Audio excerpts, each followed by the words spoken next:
Posibleng paglihok sa Cotabato Trench gitan-aw nga rason sa kusog nga linog sa Mindanao. Mao ba?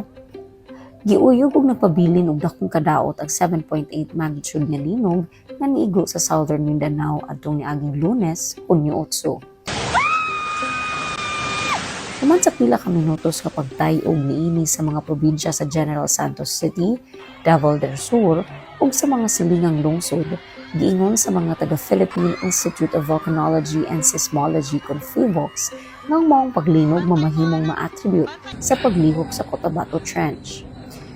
Na-trace sa PHIVOLCS nga ang epicenter sa maong linog kay 32 kilometers west sa Maasim, Sarangani.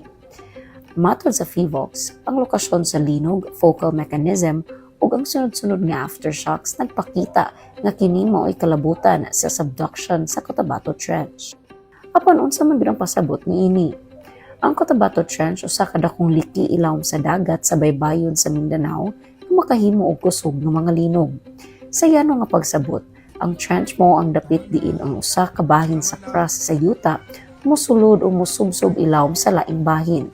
Kini ang proseso gitawag og subduction. Kung matigom ang kusog ug pressure ilawom sa yuta, mahimong kalit nga molihok ang mga bato. Ang maong kalit nga paglihok mao ang hinungdan sa linog. Mao ba?